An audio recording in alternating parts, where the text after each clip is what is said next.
Good evening, everyone. Welcome to the Monday, January 12th regular meeting of Kimberley City Council held here on the homelands of the Ktunaxa peoples. Welcome, everybody. Happy New Year. Boy, it's been a while since we got together. Can't remember the last date, but it was well before Christmas. Hope everybody had a wonderful holiday season. And thank you to staff for taking it easy on us this first meeting back. We have no in camera tonight, and I think what will end up being a relatively light agenda. So yeah, welcome back. Do we have any late items, Jasmine? There are no late items. All right, hearing none. Could I have a mover to adopt Councillor Cairns moves and Councillor McGuire seconds? All those in favor? Motion is carried.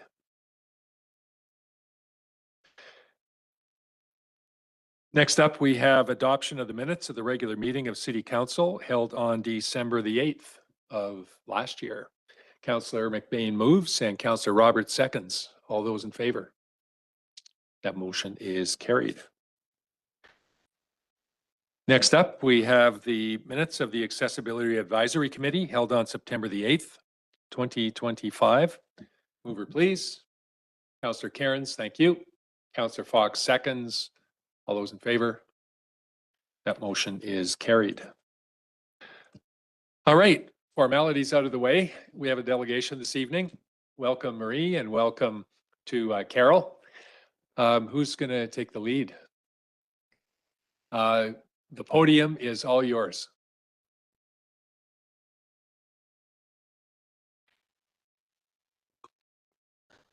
Thank you. If you're going to say anything, it has to be near the microphone, so you might as well. Exactly. Thanks, Marie. Thank you, Mr. Mayor and Council, for having us this evening. We're quite pleased to be here. As most of you are familiar with the Kimberley Heritage Panel Program by now, because of our application to the regional district last year that awarded us $5,000. So we do know that you do know that we are happening. The purpose of our presentation is just to give you an update on where we are at with this project and see what kind of progress we're making. We feel it's important that we should share this with you as it is a city project. First of all, my name is Carol Fergus. It's Marie Stang, our curator of the museum. And we have a small committee of that consists of Janice Hoffman, Lynn Arnold, Jim Webster, and Emily Smith. Right now, Emily has left Kimberley, but is here in spirit with us tonight. And Jim is on holidays. So we're a small committee, but we are working quite diligently to make this all happen.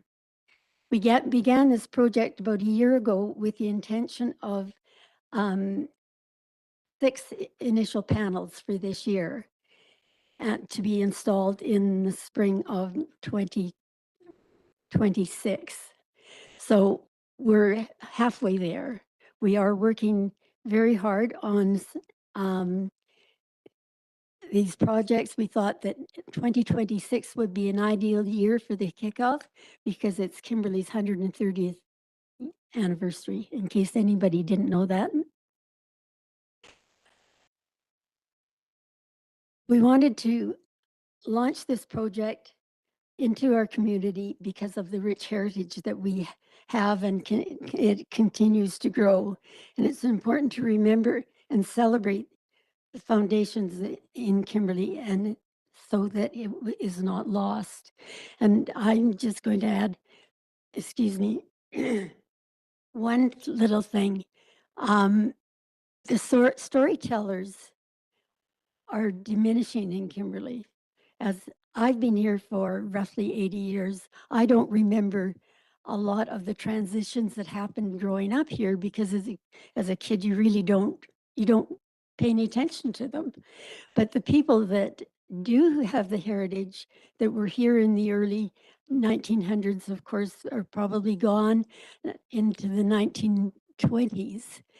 Those people are no longer here to tell the stories.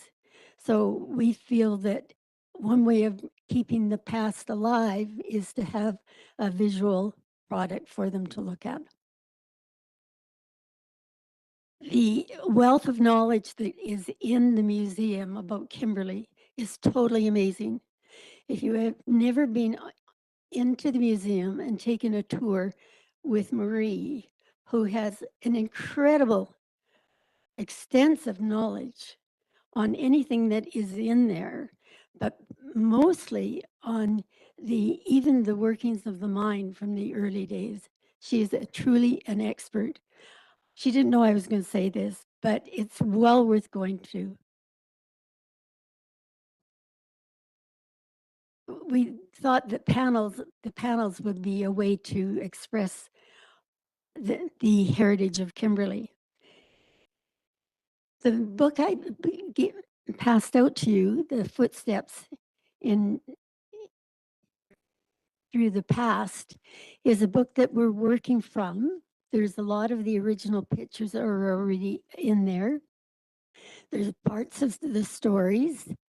And one of our goals is to update this booklet and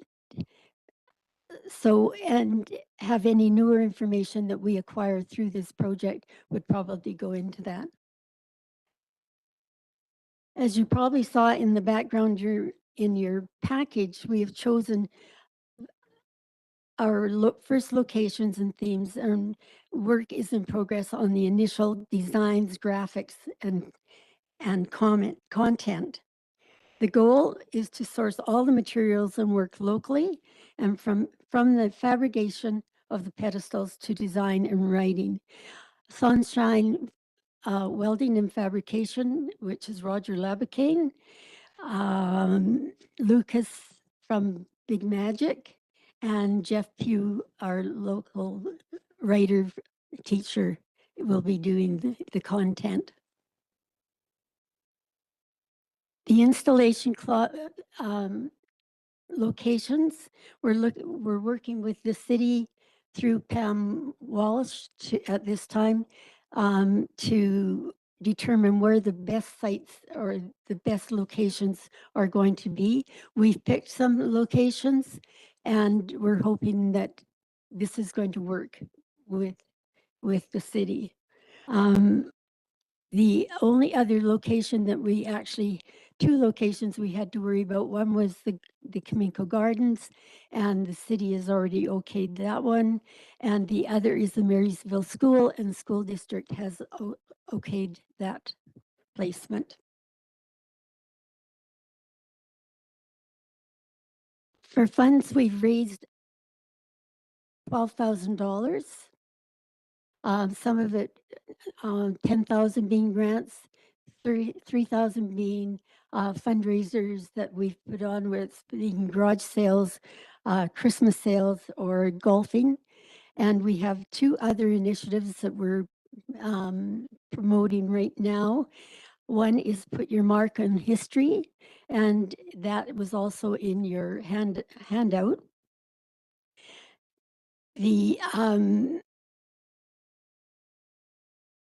It's to get your name on the plaque or your organization, or if you wanted to make a family, put your family's name on, it's $500 for names to a pedestal, and it would help for the next session to have this extra funding to go ahead with year 2.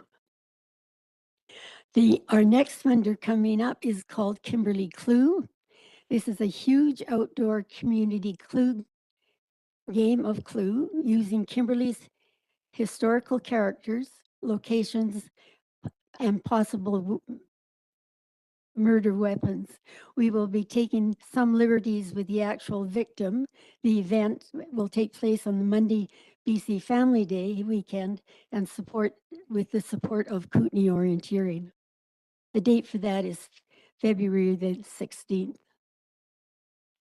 We've also had an inquiry from Military Ames to also be able to put a panel in the memorial garden that they have. They have an interest in doing this, and it would be the chronicle of the cenotaph. It would not be any memoriams or anything like that on that stand. And they are quite willing to do some fundraising to pay the full amount for that pedestal. Challenge that we're working through are the price increases that we're finding based on the original budget. We took it from the pedestal that was put in for Addie Underberger 3 years ago now. And we raised it by about 15%. This gave us the budget of approximately $2,000 per pedestal. Since we discovered that the substrate or material used doesn't stand up very well, the one of Audi is already deteriorating because the moisture is getting in. The angle is wrong on it. It needs some help to put it back to new condition. So we've been looking at getting something that is going to be longer lasting. Big Magic Design is working on some of these options, but the one that we found that was the very best would have cost us, for a 36 by 36 inch panel, it would have been $5,000 just for the panel itself.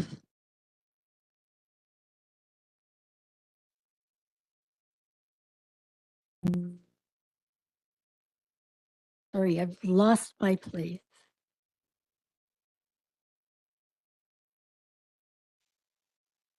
The installation, which was part of our budget, and we had hoped at that time that we would be able to apply for it through the city's community grants.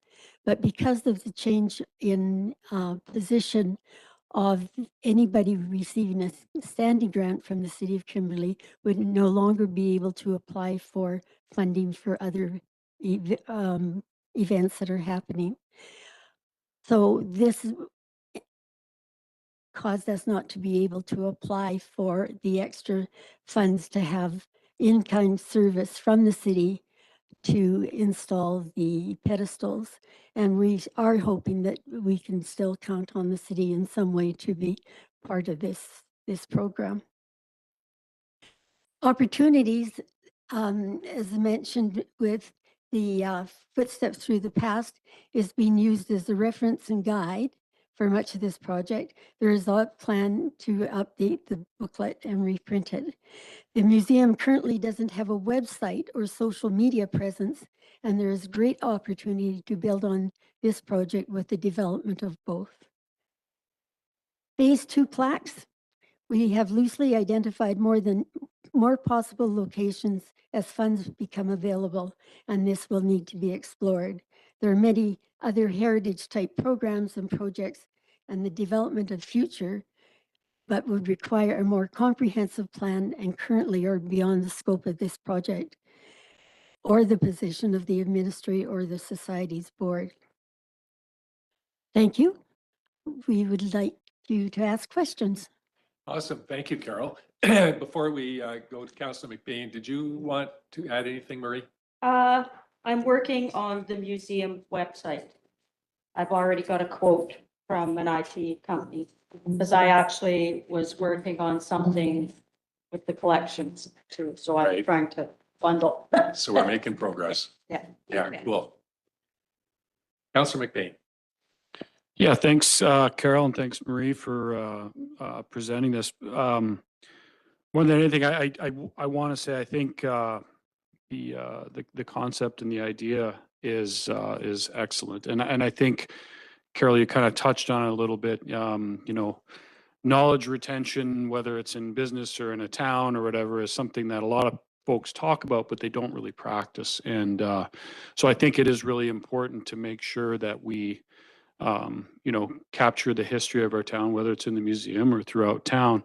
And I think it's especially important in a town like Kimberley where, we've got a lot of people who've been here for a considerable amount of time, but we also have a lot of newcomers coming in here. And, if that knowledge and history isn't, like you said, passed on or at least identified throughout town, it can be easily lost and over time. So I think it's really important that we do this. And I commend the efforts. And, I hope if these two get started and as funds come in and roll, I think it's a wonderful idea. And I hope it continues on for quite some time. So, and the last thing I'll say is I recognize how much effort it is to capture historical documents and all the kind of stuff that goes into this. And I really appreciate it because it's not easy. So thank you. Thanks, Councillor. Thank you. Further, Council? Go ahead, Councillor Fox. Sorry, I just want to say, I really like this project. I think this is a really cool idea. And not, I guess the one thing I do want to say is I don't want to see you guys have to make concessions on longevity because of financial stuff, right? So, like something, not to tell anyone how to do their job, but I mean, and Marie, you and I have spoken about this a little bit. There is a lot of money for heritage that's out there. Some of it is a real pain in the keister to get, right? And it's like, Not as much money out there. and it's a lot of work for what money there is out there too, and I realize that. But I think the value of this project is it would fit in really well with a lot of those kinds of things, and could probably help supplement some of those website costs and some of those other things that are probably making you want to pull your hair out. But that being said, I think this is a really cool project. I'm really excited to see it come to fruition. So yeah, thank you for all your hard Thank you. work on it. Thank you, Councillor Fox. So when the pedestal for, pardon me, Addie was put in place, it was, we had no history. I mean, this was kind of a unique thing that Roger put together. And I remember at the time querying him on exposure to the elements and is it going to leak? And he didn't think it was going to leak. So it's actually good that we have a template or an experience that we can draw on, not only for, kind of how do we make this weatherproof, but also on the tilt and, just the basic experience that you're looking for. So that's great. And yeah, we have a really rich history, and I want to echo Councillor McBain's comments that we are our history, and we have grown so much in the last 15 years or 20 years that we have a lot of new people to town that should be proud of that heritage too. And this will be an opportunity to get that word out there. Thank you. Thank Go ahead, you. Carol.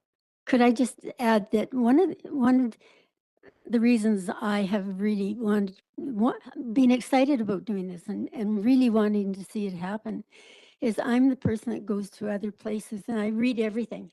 I want to stop and see what the roadside signs say. And what I found here, we did an experiment and we had a history wall and we had comments people given the opportunity to reply, to say something about this. And some of the comments from people that had lived here in the past were so neat. It started them thinking about where they came from and what it was like when they lived here. And so the new people have no idea who we are really and why we're here and what's kept us here. And I think that if they had more knowledge about who we are and why Kimberley is still here. I mean, there's no mine now. Well, what was the mine? Where's the history from that? So if we can make it a lot more, everything a lot more visible, that they can have the access to show their company, to be proud of Kimberley as we are. Yeah, awesome, Carol. It's, I think, 25th anniversary of the closure, Sure. some Yes. time ago. Yes. So that's in the rearview mirror, and it is truly part of history now, not something that we're suffering from. So that's pretty awesome too. Mhm. All right, Thank- thank you for thank- this. We will look forward to chatting again. Thank you. Thank you.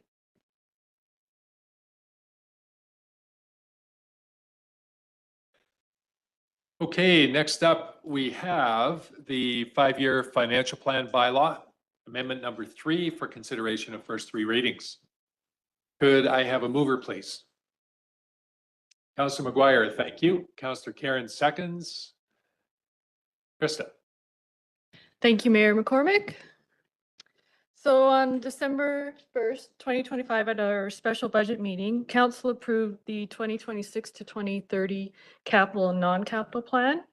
The plan proposed capital expenditures in 2026, which vary from the 2026 capital budget, which was included in the 2025 to 2029 5-year financial plan bylaw. So as a result of these changes, that bylaw no longer provides staff with the sufficient authority to start procuring some of the more significant 2026 capital projects. So this financial plan amendment is being brought forward for council's consideration this evening to recognize those changes and allow staff to get started on procuring those projects as soon as possible. So were those projects that were identified in the first couple of amendments No, these would be on top of on top of that? that. Okay. Right, yeah. Normally in the kind of in the staff report, you identify specifically the changes. Right, and because it's quite a long list, I included the list as an Okay, I attachment see to the that. staff report. Okay, fair enough. A complete list. Correct. Thank you very much, Krista. Pardon me, council. Questions or comments for our chief financial officer? We've been through this a few times. Awesome. I will call the question. All those in favor? Any opposed? That motion is carried. So next steps then are to allow, in particular, our operations guys get out quotes and RFPs and tenders and all those docs to get work underway for the springtime. Right, we'll bring this bylaw amendment back for adoption at the next council meeting, and then following that, Away we, pardon me, away we go. yes. Okay, cool. Thank you very much, Krista.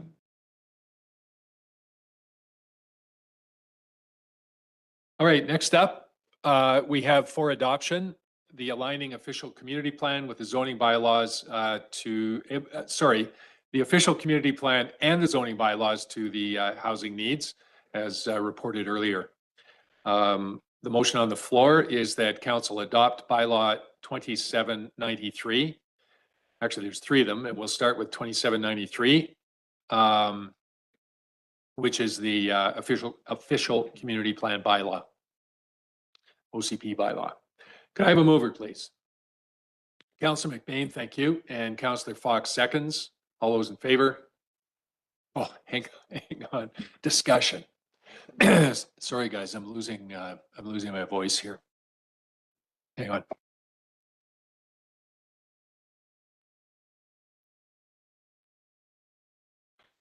All right, sorry about that. It will come back. Discussion. Any comments, council? No? Go ahead, Councillor Dunneback. I guess I sort of have one comment. I see the 20-year plan is 1,700 units. What did we say was 2.2 per unit or something like that for people? I just see us Thanks. in 20 years needing a wastewater treatment plant again. I guess the numbers don't make sense to me how we can keep filling up when we don't have enough for what we have.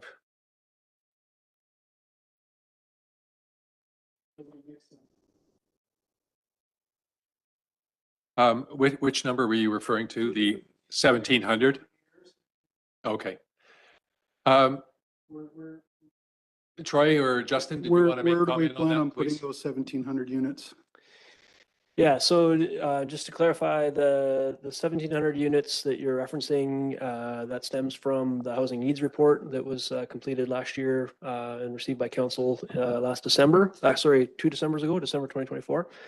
And so and that housing needs report includes 5-year, 10-year, and 20-year measures of how many units we anticipate to be needed for anticipated growth. So it's not as much as that we're you know, but like planning to make sure that those happen. But based on the methodology provided by the province, that's what's been identified for our expected growth in the community. So if we do have that much, that much anticipated population growth, then that's our measure of how many units we're going to need in the community. And now those may be, any size, any form, any type of housing unit, and most likely they'll be dispersed throughout the community. And as we've touched on in previous discussions, there's more than sufficient land base within the community for that many and even more housing units to be created.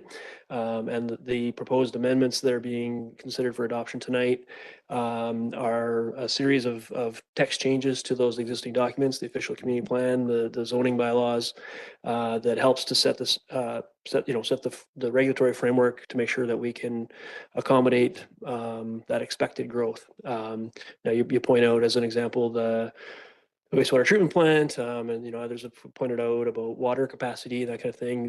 Those are related and ongoing issues that we're also going to have to plan for and figure out. So we don't have specific answers in terms of where exactly those units are going to go, but as they're proposed and as they're realized, it's quite likely they're going to be distributed throughout the community, not necessarily equally. There's going to be some areas of growth that grow faster or develop faster than others, but that'll be a combination of infill and redevelopment in existing areas, be some new development along the existing edges of the community probably. It all depends on kind of how we deal with that in future decisions, I guess. So, yeah, and as we, since in the first, I guess, 4 years of that that initial 5-year cycle, we've seen 374 units to date, and that's been a fairly high level of growth given looking back at previous years. So if we're to achieve that 1,700 unit target, we're going to have to elevate how much new housing gets approved and constructed. Thank you, Troy. Further? Go ahead. So with seeing this number, can we preemptively like trigger some studies as to where we're gonna get the basics? Perfect one is water, I think would be the main concern. We have a wastewater treatment plant that we're working on, which I think is too small, but that's just my opinion. But the big one is water. If we and we're raising our hand to raise taxes on water, and we already can't supply it to the citizens that are paying taxes here. So I just wonder if we can preemptively talk to the government and say, like, this is the situation that we're at right now. Is there an avenue that we can start down now, today, tomorrow, so that and if this number does come up, that we're like, we got this, and not have a reaction. Just a question. Yeah, and I think we are already working on those things, as you point out. We're in the at the early stages of replacing and upgrading our wastewater treatment plant, and that is sized to accommodate some expected growth. And there, if we do grow beyond that target, then we're going to have to figure out alternatives for that. But that's part of that process. We are looking at our water capacity study. That's underway right now. I think our manager of operations has spoke to that in the past. And then there's lots of things that can happen along that front too, as well as just from a water conservation perspective.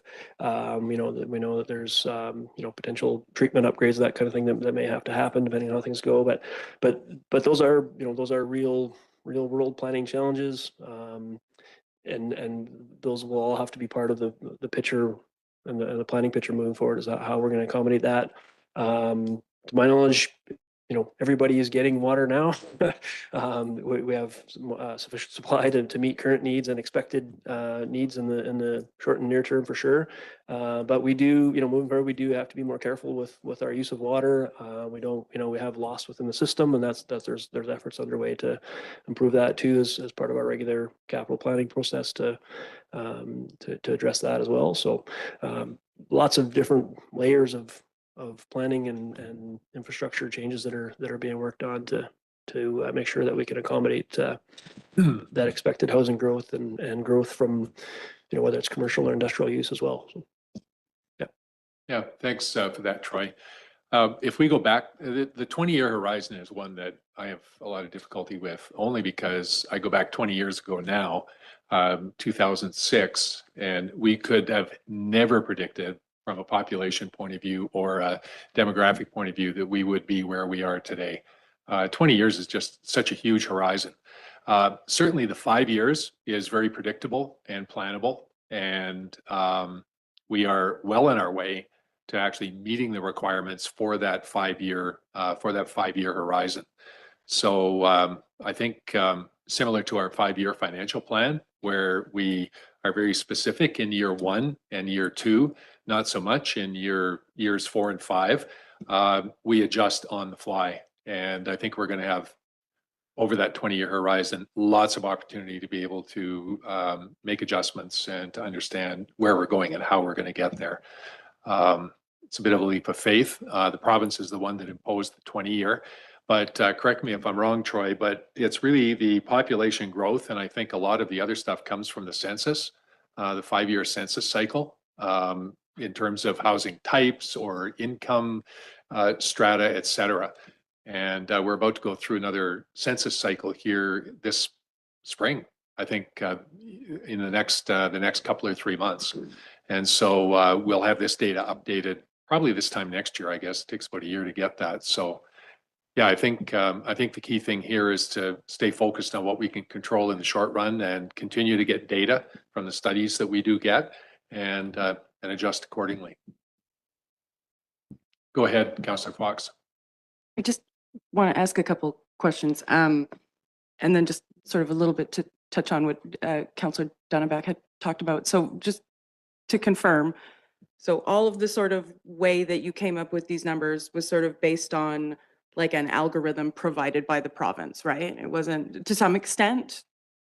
a methodology determined by the province. Yeah, so so you have to put, you put in your age of this neighborhood here and the age of the house, that like that kind of thing, and all the data sort of spits out a prediction. Yeah, I mean, I would just point for anyone that's following along in the community that our housing needs report is attached to the staff report. Yeah, It's on the no, agenda tonight, and it's available on our website for anyone that wants to dive into, the background of how we got to those numbers and including, the direction and guidance from the province on that. But yeah, so these are, and I would point out that the provincial requirement is to report on the 5 and the 20-year needs, and we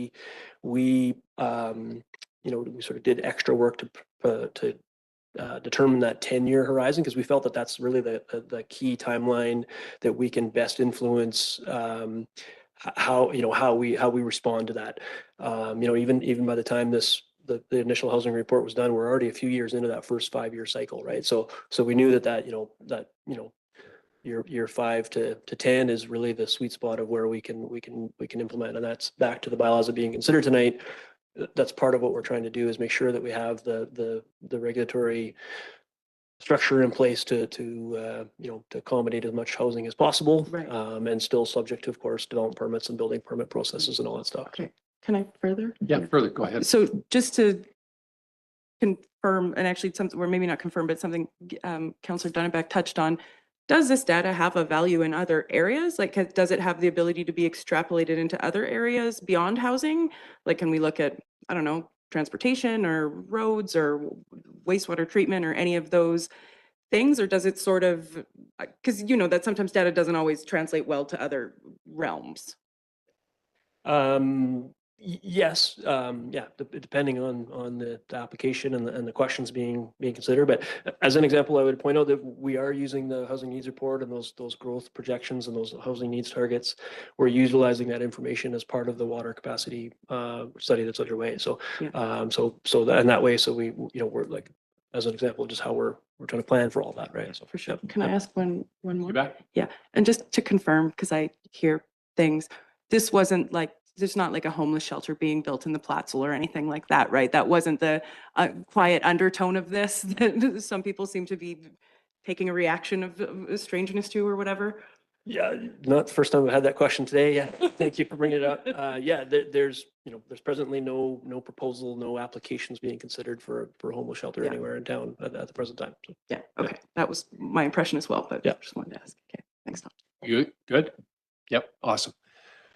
Council, anybody else? Comments? So this is the end of, I don't know, I would call it arduous process, I think, that was imposed on us and the rest of the municipalities in the province by the provincial government. Kudos to staff for meeting the deadlines. I know that wasn't easy. We did have a bit of a head start when we made the densification modifications to our building code 1850, that's got to be 3 years ago now, maybe even 4.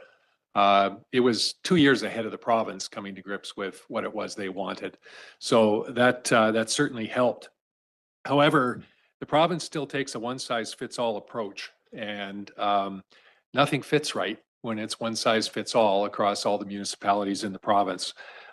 It's really difficult to consider our community and how we meet minimum requirements in a way that best reflects the community. And I think staff have done an excellent job on the majority of the modifications to the bylaw. There is one area that continues to trouble me that I've thought about an awful lot since the last reading, and I'm having difficult getting over the hurdle, and that has to do with how we deal with group homes. I think in the previous discussion, things were quite wrongly categorized as support or not support for special needs homes. And that absolutely was not the case. Housing needs in support of individuals, whether it's special needs, individuals fleeing domestic violence as identified in the report, or individuals facing other situations where stability or the ability to maintain a stable housing may be compromised, are absolutely supported, fully supported, and will be reinforced through the changes that are happening within this bylaw. So my problem then is this. The inclusion of group home as a principal use in most residential zones, I believe is I'm going to use the term overkill. I don't know that we have a problem large enough to cut a swath that wide. And especially when you consider that the group homes to be established in any of these zones are by right, which means that it's without the need for rezoning and without the need for an accompanying public hearing that's critical to council making decisions that are in everyone's interest community-wide. Consultation is mentioned many, many times in this report. And suddenly now, as we come to the application of group homes, consultation isn't required anymore. And I find that problematic. The definition of group home is fairly general in nature and open to wide interpretation, and arguably follows what are commonly referred to, arguably allows what are commonly referred to as homeless shelters to be established by right. And the experience that we've seen in other communities with respect to this has had some fairly serious side effects, not the least of which is the emergence in many, yep, I see your hand, Councillor Fox. Yep, I'll be finished in a moment.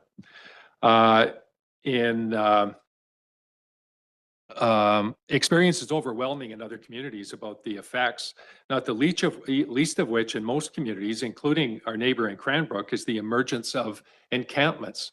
Now, homeless shelters, I want to differentiate between what is referred to as the homeless shelter and shelter for the homeless. There is a difference there. And I think that the difference is subtle enough or not so subtle enough that it behooves us as a council to continue to have control over exactly what happens. These are unintended consequences. I'm not suggesting for a moment that anything is purposeful, but these are unintended consequences that we need to pay attention to. We're not going to ignore homelessness, far from it. We have not-for-profits in the space. We have land that is ready to be built on, and we have capacity that meets what the requirement is in the community. So we're well set up to be able to deal with any issues that we have to deal with here. I really don't see the need for us to embed this and to really remove council from the decision-making process. Provincial oversight was mentioned, and quite frankly, provincial oversight on this in particular, but most things these days, is a myth. Many of the issues are caused by the province or have been caused by the province, and they're nowhere to be found when things go sideways. We're left to pick up the pieces, both from a practical point of view and from a financial point of view. We only need to look, as I said, down the road at the struggles that Cranbrook's been going through the last 5 or 6 years. So what we need to do is deal with each need as it becomes a requirement, providing leadership and support for what is needed at that time. We can't do this by removing public consultation, and we can't do this by removing council oversight from the equation. It's the only issue that I have with this entire body of work that has been put together. Yeah, that's enough said. Councillor Fox, go ahead. Yeah, I've said this before. I have some issue with this one as well. I don't think that it's group home equals homeless shelter. I think you're looking at a community that we don't have all the other supports in place that a lot of group homes would require, right? We don't have a hospital. We don't have, if you're very medically fragile, we don't have a place you can go very quickly. You've got a 40-minute drive to Cranbrook, right? So, I mean, there's a lot of things that make Kimberley not an ideal place for a lot of these things. I think what it does in having it just sort of be an open thing, for lack of a better way of sort of saying that, is that it removes this opportunity for a future council, because I certainly would not accuse anyone on this council of being like this, but it removes the opportunity for a future council to choose to other a group of people. It removes the opportunity for them to marginalize. And I think what it actually does is it creates communities that are genuinely inclusive and open and welcoming. I don't want to weigh in on where a group home should go as a councillor. I think that that funder and that organization has the people in place to make those decisions as to what good communities are and where their programming and what they're trying to accomplish fits in. And if we're determined to be a good fit for that, I have absolutely no problem with that. And I would welcome whatever it is. I don't want to put anyone in a situation where we are asking them to justify their right to exist in our community. And even though I do not think anyone sitting around this table would be a part of a conversation like that, that groundwork would be laid in that process. And I would love to see that go away. So, yeah. Thank you, Councillor. Go ahead, Councillor McBain. Yeah, I guess my take is pretty much the same as it was prior to, especially on what we're just discussing, the Amendment 182. And the way I see it is I think we're put in place to govern, and I do think our role is to provide some oversight. I agree with what Councillor Fox says in that we have a lot of expertise within our city, but we are just the last set of eyes and kind of the assurance that the community is entrusted with us. We have a CFO here who makes decisions, makes recommendations. It still comes to us. We provide a decision based on those recommendations. Same with planning, same with operations, same with anybody else. So I actually welcome the ability to make to weigh in on the decision at the end after consultation and all these things. That's what we're here for. So taking away all of the, I guess, not necessarily emotion, but non-administrative parts of this discussion and this debate, I absolutely think that council is crucial. Like downloading stuff to staff that has previously been in our purview, I think we just have to be very, very careful of it. And I'll use some of the existing group homes that are in place right now as an example of why there needs to be some thought on where placement needs to be. You're right, we don't have, Councillor Fox, we don't have a hospital right now, but the reason the Pines and some of the other places are put where they are is because of the proximity to those facilities to, you know, to help assist with those issues that you discussed. So, and a lot of that, yes, can come through planning, can come through parts of our city, but we're put in place to help, you know, kind of solidify those decisions, solidify those recommendations. And I think that we can do that. And I think that's what our role is. So that's the only consternation I have about this is anytime we've downloaded something back to staff, I think you just need to be really, really careful about how we do it. Thank you, Councillor McBain. Councillor McGuire, go ahead. Yeah, I'm just trying to reflect on some of this. I mean, we were talking about group homes. These are homes for people, and allowing them in residential zones does make sense to me. We are talking about pretty low density. We're talking about 10 residents per home, if I'm understanding correctly. So there is a max to the number of people. It's not going to be a Pines, for example, that we're talking about here. We're talking about similar style buildings that we've already approved in all residential zones through other zoning changes. And yeah, I mean, maybe there's nuance here. Maybe there's a middle ground. Maybe there's a limit of 8 that might be more comfortable, but these are homes for people. And if there's specific concern about some sort of detox center showing up in a residential zone or something like that, there's no reason that we can't amend this. I mean, it would destroy this and we'd have to go back to public hearing, but there's no reason that we can't amend this bylaw in the future to get more specific. I just haven't heard specific recommendations on how to amend this to get it to a yes from those who are standing opposed. And what I'm really hearing is just that we don't want to allow this at all. And my issue with that is just around the NIMBY kind of things that happen with these types of facilities. I know that there is pushback quite often in residential zones, even for, you know, we've seen it in Forest Crown, for example, just for a simple duplex, let alone a group home. So I think that there is some logic here around allowing people with extreme needs to have places to build within our city without major pushback and polarization from our residential neighborhoods, and also just again like leveling the playing field a little bit where it's not, you know, these could show up in any residential neighborhood as opposed to specific ones. If we believe that these should be in residential zones, then I think this is a perfectly reasonable thing to do because we won't get specific pushback from specific neighborhoods.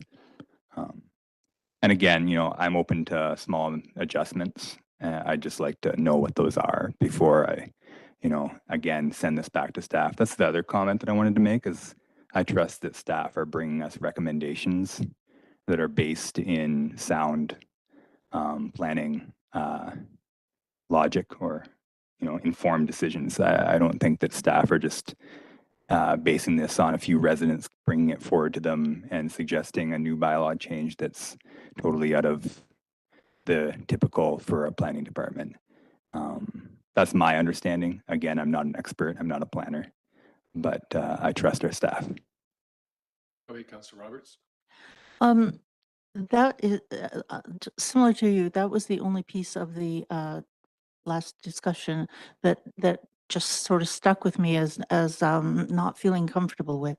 And one of the things that I can see happening is let's just sort of isolate a facility, for instance. You're going to take people in there with special needs, whatever kind of special needs those are. You're going to be housing them. You're going to be needing them to have a place to recreate. You're going to have a whole bunch of stuff going on there. There's going to be charges going on. Somebody's going to need to take particular care about how those places operate. And I think it behooves us to understand that the people to whom we are allowing this position, that we can count on that from what we can learn of their experience and what they can learn about what their plan is to keep that a safe environment for those people who are, whatever their group need might be. I think we need to be sure that we're not just tossing it up there and saying, have at it. And I'm not talking about, I don't even care where they go. I'm just concerned about once they're there, how are they handled? And I want to make sure that the people that we kind of have a say in the fact that we want responsible people creating this environment for those who have lesser needs. So. No, thank you, Councillor. Get to you in a second, Troy. Go ahead, Councillor McBain, and then Councillor Fox. Yeah, again, so just to reiterate my point, I mean, I guess I'm just struggling with, one of the last thing you said, was, you trust recommendations that come from staff. I think we all do, but there's still plenty of things that we vote on and we still consider them. And that's really what it comes down to here, is just that having that last thing of consideration. I think you also touched on some of the issues. There were some, I guess you would call them more benign issues in our opinion, right, of having secondary homes and pushback in places like Forest Crown. We still dealt with it appropriately, in my opinion. So this is what I'm getting at, is an issue came to us and we reviewed it. And we, in our opinion, made the right decision based on the feedback from the community. So all I'm talking about here in this entire this conversation is just the ability to retain the governance that we currently have. Has this been a problem so far? I don't think it has been. This has not been a problem. So I find like we're trying to solve something that hasn't been a problem. I don't think we have that need for it right now. Thank you, Councillor. Councillor Fox, then Troy, and then I'm going to call a question. So just to Go ahead. confirm, the goal is housing, right? It's not to sort of address the social needs. It's just to make sure that there's housing for everyone, right? So regardless of what our socio and economic background is or our physical ability, we as a community want to make sure that we have housing for as many people as possible, correct? Yes. Yeah. Yes, that's correct. The report does detail out the different groups of residents that have been identified as in need of housing through the housing needs report, and this is one of those pieces that was addressed to be identified to be addressed. Right. And then just to confirm, it's housing, right? It's like it's someone's home, right? So, and we, as I understand, like the concerns around decision making and where things go and things like that, but I don't weigh in on where you live, Justin, or where you live, Troy, right? Like I don't say where you get to, right? You're just a resident in my community, same as everyone else, and I don't dictate where you live, or there's no checks and balances saying where Troy can, go walk his dog or anything like that. I mean, there is and there isn't, you know what I mean? But I guess it's that thing where, Councillor Roberts' concerns in terms of, how things are managed, I think are fair, but that's not our job. That's the job of the funder. And my husband works in the group home realm. I promise you, lots of checks and balances in place, and they are super hard to get built. They don't get built very quickly. If they did, Cranbrook would probably have not the encampment problem that we're aware of there, right? It's just this thing where it's the undertone of dictating who gets to live in our community and where. And again, correct me if I'm wrong, realistically, if it was something where there was a need for a change in a speed limit or anything like that to accommodate certain types of transportation that was required, that would come through us to some extent, right? Am I Yeah, wrong on that? Yeah, I mean, that's one of the, why I raised my hand, one of the points is I wanted to remind council that, although this may be, or this will be removing, the ability of council to make a decision on a future zoning amendment bylaw on a particular proposal. Again, assuming there's a proposal that comes forward that fits the definition and is proposed in a zone that where it's proposed to be allowed under this bylaw, it's still going to be subject to development permit requirements and review, and that will have an opportunity for council to weigh in on and ask those questions of, who's operating, how are they operating, what are those, what are those particulars, and maybe like you said, there's transportation related questions around that, whatever. But so I wanted to remind council about the permitting requirements, and of course, building permits and all that Yeah. stuff too, to make sure it's meeting all the So safety then to requirements. confirm, there are still checks and balances in place, that there wouldn't be some sort of, I don't know, group home meth lab being built in the middle of the Platzel where that was and that would never happen. Obviously, that's not what the purpose of a group home is, but Yeah. like there's still pieces involved that this is not going to go crazy, right? Yeah, I mean, Yeah. yeah, who knows? I guess maybe we get flooded with group home proposals, but I don't suspect that's going to happen. But Yeah. should there be one or two, then we have some rules in place on where they can go. Yeah, okay. Can I just Okay, ask one so- final question? Go ahead. Justin, can you, and Troy, can you both confirm what your education is? Your degrees? Well, yeah, I've got an undergraduate degree, and Justin has I have a master's degree in planning. Yeah. Yeah, in planning? Yeah, both of you? Correct. Okay. Mine's not specifically in planning, but Yeah. planning related, yes. Okay, wonderful. Thank you. Councillor Cairns, your hand went up late, but go ahead, and then we're going to call the question. You get the last word. Thank you. You know what, my impression is just kind of a sense of that there's fear because these would be like, institutions, and but the whole point of these small group homes is to provide homes for people so they don't go into institutions, which is a much healthier setting for people and for their families. It allows our existing residents the ability to stay close in their community rather than being isolated, say, into an institution far from home, which really leads to poor outcomes. The types of group homes,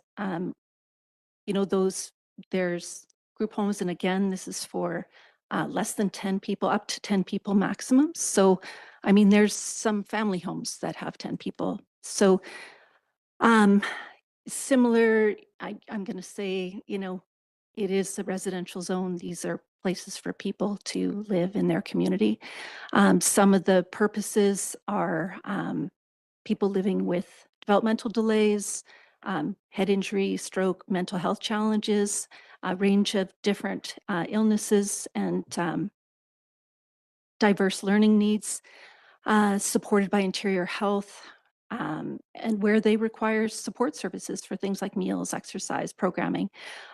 We have lots of examples of them, 8 in Creston. There's 3 I know of in Cranbrook. Other types of group homes, seniors who require some support, don't necessarily want to go into an institution. The facilities that we have are currently maxed out, like to be able to keep people in their own community. And for victims of domestic violence so that they can stay where their children go to school. So these are, these are not, these are homes for people for as long as they need them. The only type of transitional housing would be, say, in the situation of victims of domestic violence. I just want to say the definition that was in the report, group home means a dwelling for accommodation of 10 people or less who, by reason of their emotional, mental, social, or physical condition or legal status, require a group living arrangement for their well-being. And such a facility is supervised and the members of the group are referred by the hospital or government agency, and it's licensed or approved by the province of BC and follows the bylaws. So for myself, I don't think it's fair that people who don't necessarily have a clear understanding of the needs of people and how this happens within our community. I think it's really important treat people fairly and allow for group homes in residential zones where they should be. So I'll leave it at that. All right, Thank thanks. you. Thanks for those comments, Counselor. I don't think anybody around the table, anybody would disagree on the home part. The reason we have governance and try and provide good governance is for the unexpected. It's for the unintended consequences. And we need to take those into account as well. Okay, Troy, absolutely the last word. Thank you. Go ahead. Sorry, I just wanted to make very clear, I made this point last time, but I just wanted to remind council that there's the 3 bylaws being considered for adoption tonight. And again, from judging from the conversation here, which is all great, and thank you, council, for speaking so passionately about this.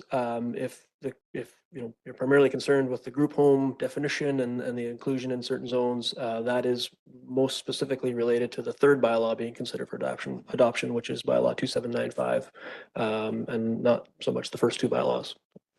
Thanks for that. Thanks for that I was just gonna, because I was gonna ask that last question, so, Yeah. thanks. Okay, awesome.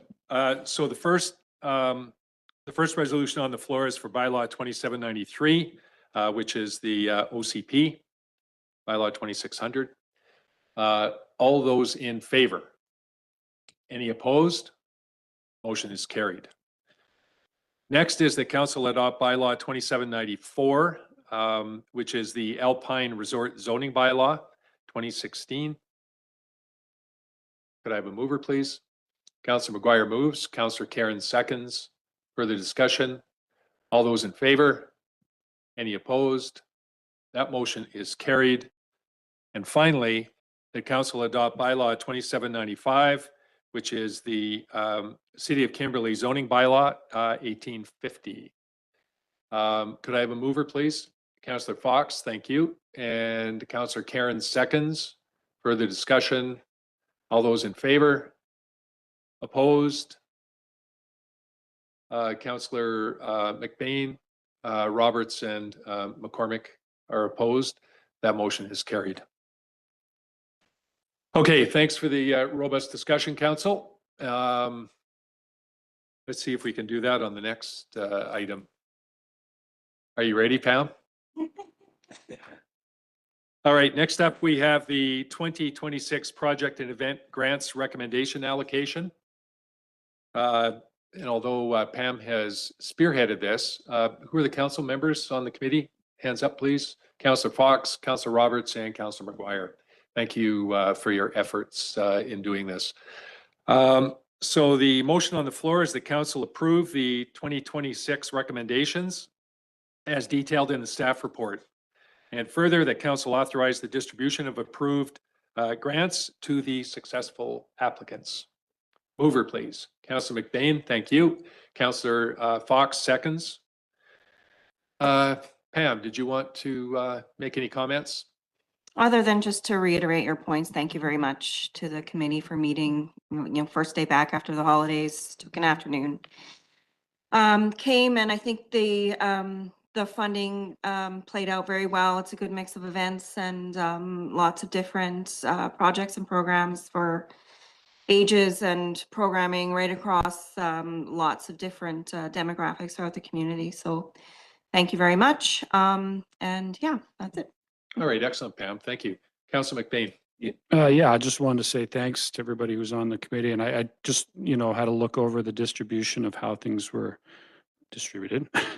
And yeah, I agree with you, Pam. It's a good broad reach here. And, just kind of looking back on the days when this used to be, when we used to go through this as council, it seems how it's distributed is actually pretty similar to relatively how we used to do it. So job well done, in my opinion. Thanks for those comments. Councillor McGuire, go ahead. Yeah, I think it also provides more of an ability for the members to discuss each project and, kind of collaborate on how we see the allocations. So I think it's actually a better system. Awesome. Okay, call the question. All those in favor? Any opposed? That motion is carried. Next up, we have a request in for a travel expense grant.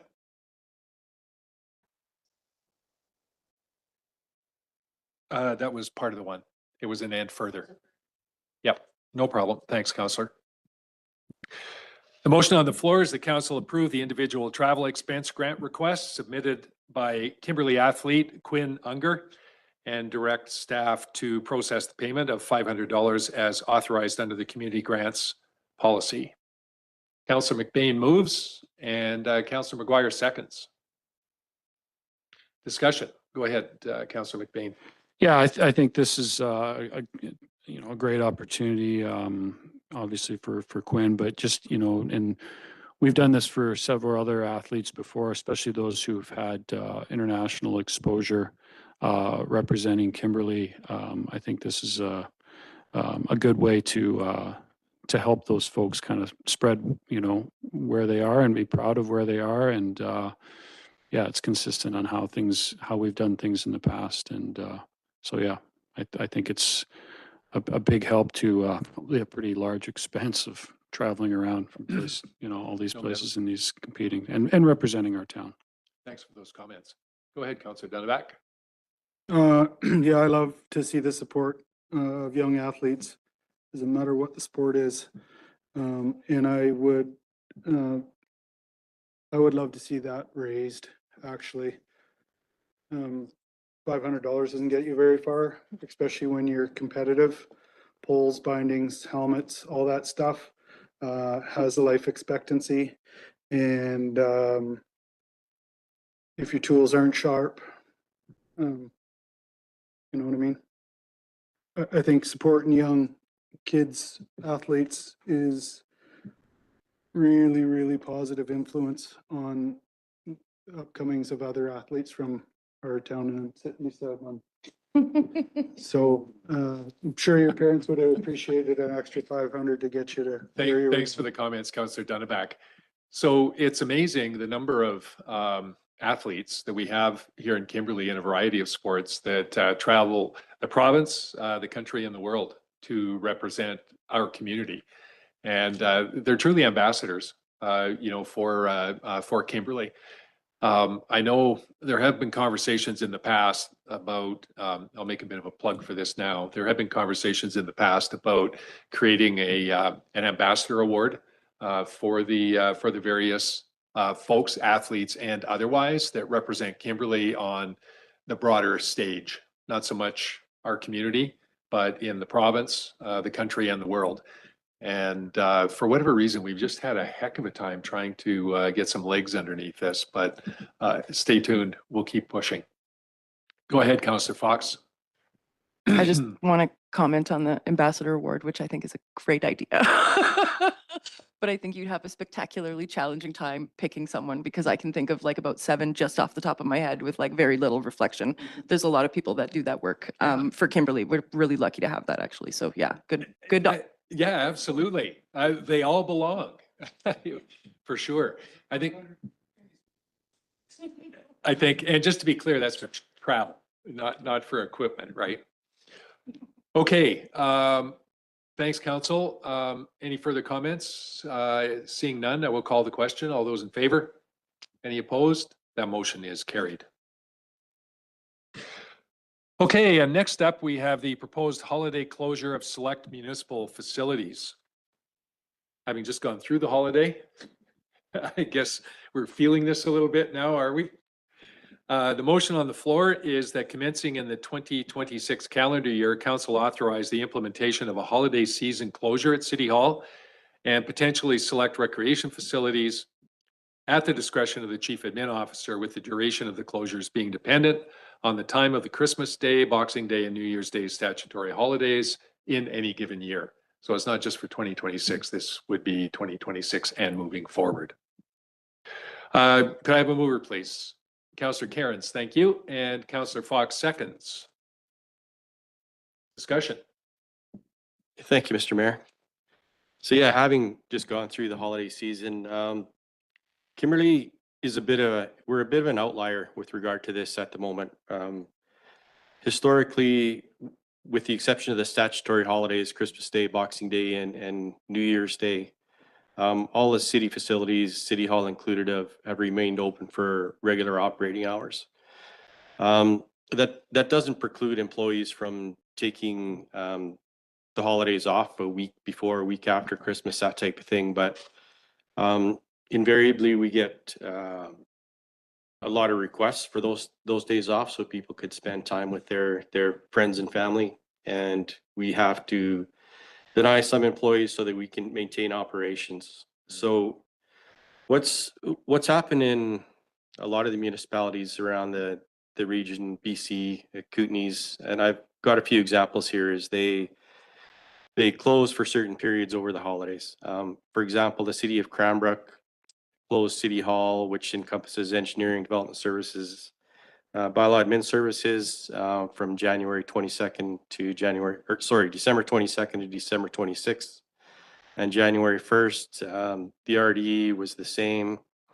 Town of Golden, they were closed from noon on the 24th straight through until January 2nd inclusive. Revelstoke was December 22nd straight through to January 2nd. And Fernie was closed from December 24th to January 1st as well. So yeah, in Kimberley, we're just closed the stats. So really what the request here is the council authorize staff, the chief administrative officer, to close for some days around the holidays, depending on when the stats fall. At your discretion. At my discretion, yeah. For example, in 2026, the Christmas Day is on the Friday, Boxing Day is on the Saturday, so it would be recognized on the Monday.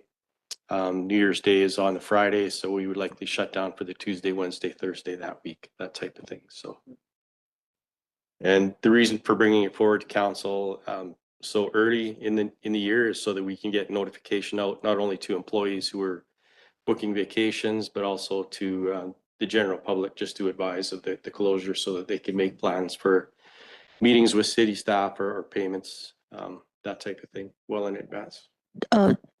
Go ahead, Councilor Roberts. There will still be certain services like snow removal and stuff, or is, Yeah, this would primarily be City Hall. Okay. Unfortunately, it'd be great to be able to do this for all employees, but obviously things like snow and ice control, fire department, those types of Yeah. things, we will, and we are a vacation resort. we will maintain those services, Yeah. yeah. Okay, thanks. Yeah. Councilor Roberts. So just to confirm, we'd have like core services, I guess, for lack of a better word. So like if someone's water main explodes, they're not going to be waiting until January 5th or something to get it fixed, right? With Yeah, whatever floating around in the, absolutely. okay. And- And just City Hall, it wouldn't be any of the other facilities, or Yeah. that's sort of to be determined, or? Yeah, what I note in here is City Hall and potentially some recreation facilities. Like these other communities, they didn't have any extended closures for rec facilities, but they closed Christmas Day, Boxing Day, New Year's Day. So Is- that's something we could consider. Do you guys like keep stats so there would be a way of gauging if it's like worthwhile to stay open?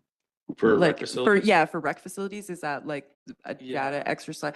Just because it's this thing where it's like, so many years ago, when I worked in disability service, the way, and this was in another province, and the way that I worked for a day program, and the way the contract was set up was that they were only allowed, I want to say like 2 or 3 days of close, like full closure outside of stats, because they were providing care to people, right?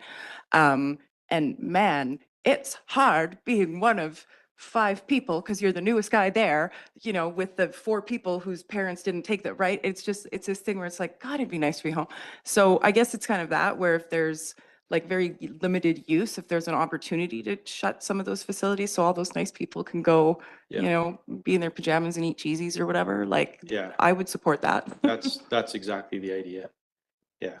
And in all likelihood, the way it would work is employees would be required to use their regular vacation days for this. And some may not want to save vacation days for Christmas. They might want to take them in the summertime, for example. So they would have the option. Despite the fact that City Hall would be closed, for example, the front desk staff could come into work if they had no vacation left. There's always work to do, in which case a supervisor would be assigned to attend City Hall as well. So in all likelihood, there's going to be people here anyways. Go ahead. Just to confirm, are we talking more like union staff? Are we talking, this would be like, would it be union staff that would be stuck here doing work, or? Well, If they want, or just if they wanted to? just if they wanted to, like, Okay. we can't force them to say, you know, you need to use your holidays or save your holidays to use at Christmas time. So if they choose to use them in the summer as opposed to Christmas, then they have the option of coming in. And probably getting a ton of work done with nobody Yeah. around. Pretty quiet time of year. Okay. Yeah. Further? Seeing none, call the question. All those in favor? Any opposed? That motion is carried. Thank you, Council. Yeah, thanks, Jim. Correspondence. We only have one item to receive. Move receipt, please. Councillor Roberts, thank you. And Councillor Karen seconds. Any comments? This is in the budget, by the way. We account for the community funds. So this is confirmation that we have that check coming. Okay, all those in favor? Any opposed? Motion is carried. Okay, that's it for items. Over the Christmas break, were there any? Go ahead, Councillor Cairns. I see you're anxious to let us know. I just didn't want to miss a chance. I was going there. Okay, thank you. I just wanted to highlight, I'm sure everybody already knows, but I thought for folks who might be on the line, that the applications for the Ready Grants is open with a deadline of February 9th. And wanted to mention, I was on a provincial call today with the Ministry of Energy and Climate Solutions, Minister Dix, and RDEK's Retrofit Assist program came up as a super successful program, and that's seen incredible growth. There were over 500 applications just in 2025, which doubled the 2024 numbers. And participants spent 731,000 on home energy retrofit activities, 30% of which has been returned to homeowners through provincial and utility rebates. And now there's new ongoing energy cost reductions. So, you know, bigger picture, this is workforce development, it's economic development, and it's improving homeowner affordability and reducing emissions. It's a pretty amazing stat. So I wanted to make sure to mention that. And that's it for me right now. All right, awesome. Thank you for that. Anybody else? Go ahead. I went to the AGM for the Kimberley Underground Mining Railroad Society over the holidays, and I'm super proud to say that we had over 9,200 riders this year. It's getting bigger every year, and I'm super proud to be a part of it. And hearing the stories from your husband and everybody else just makes me happy to be carrying on a piece of history. Excellent. Thanks for those comments, Kevin. Okay, council, that's it. Could I have move adjourned? Councillor Fox moves, Councillor McBain seconds. All those in favor? Motion is carried. We are done. Thanks, folks. Where did my meeting closer go? Where did my meeting closer go? Your meeting. What's that? 2 weeks.